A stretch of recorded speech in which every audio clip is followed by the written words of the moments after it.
Hello, how are you, students? Today, welcome to the lecture of market failure. So, we're looking at the definition and the causes and the solution to reducing market failure. So, as for today, I'm going to be defining what is market failure and looking at the causes. Then, we are going to have a separate video on the solution to reduce market failure. So, let's get started. So, market failure denotes a situation whereby the free market economy is the one which is failing to allocate resources that have a social benefit because they are not profitable or by their nature they cannot be packaged and sold on the market. So, that's what we call market failure. So, when you look at market failure, occurs when the allocation of goods and services in a free market is inefficient, leading to sub uh, optional outcomes for society. It's going to be devastating for society because they are leaving those resources which are socially desirable, which provide social benefit to society. So them not providing those goods, this is market failure. So let's look at the causes of market failure. So we have what we call externalities. Externality is one of the most debatable thing in the world because it's leaving an impact on the environment, whereby you're looking at the idea of self-interest being the one which is penetrating the factories or the agenda that we're looking at in benefiting use of environment benefiting a few individuals at the expense of a larger population. So the impact of a transaction um, extends beyond the buyer and the seller because we're looking at what extends beyond buying and selling. After third parties who are not compensated or recharged, right? This is the issue that there's no compensation that's being done. This is what we call it the externalities. So we have positive externalities like education or education benefits.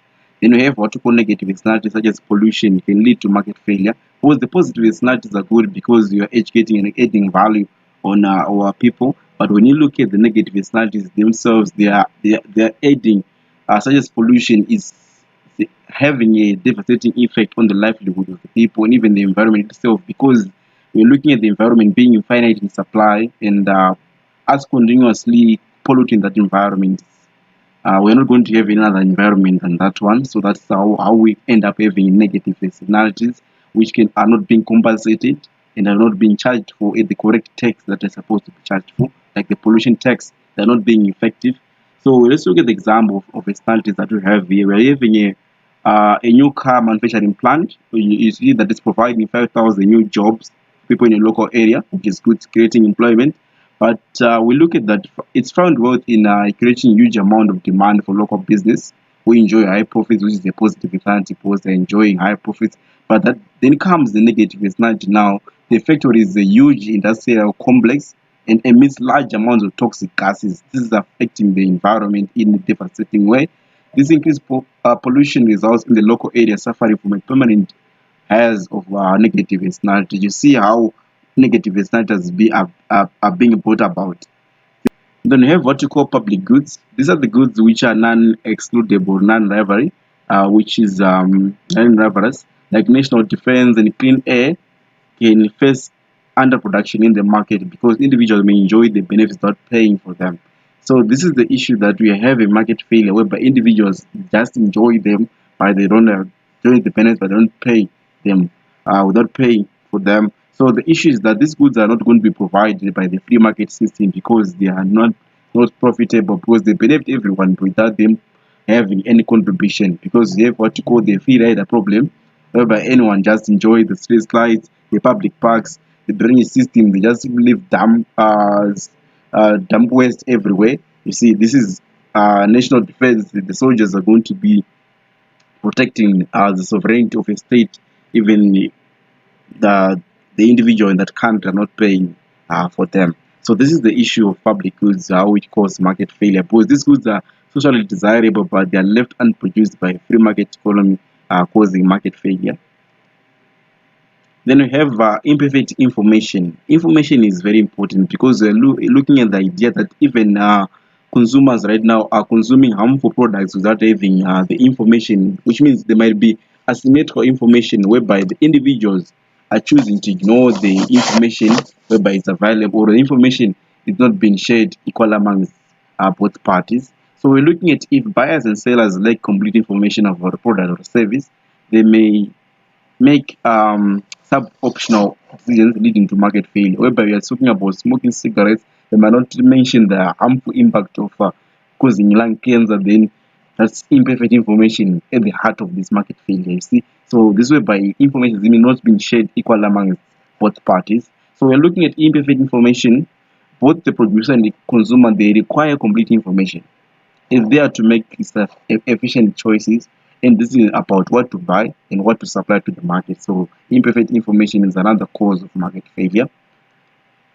Then we have monopoly power. This is one of the huge problems that we are facing right now in the world, whereby we have mega companies like Facebook, Google, and Amazon. They have too much monopoly power, which means they can easily exploit consumers and get away with it because we are looking at the one singular seller or a small group of sellers dominating the market that can manipulate price and quantities, resulting in inefficient outcomes. Because that's what a monopoly does, whereby you are the sole supplier of a particular product, and you can you have the market dominance, you have the market power. You can just do it in a push of a button. You can change the market outcome, and that kind of power is dangerous because these companies are affecting the global choices of everyone in the world because they're the one who are market dominant. Whenever they say, people have to just follow because they're the one who are dominant, and this is a problem whereby they can easily exploit consumers, whereby there's the minor consumer protection can do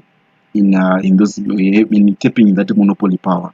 We have incomplete markets, the idea that in some cases market may not exist for certain goods or service, whereby they are left incomplete, or they may be incomplete leading to underproduction or lack of access.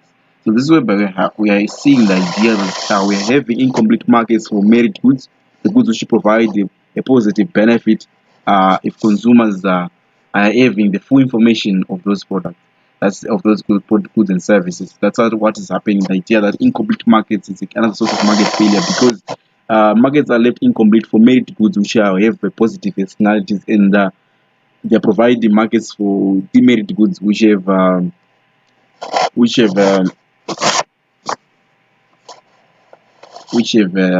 as you know, a problem in the consumption of the consumers, whereby the demerit goods are the one which are being provided, and they are everywhere.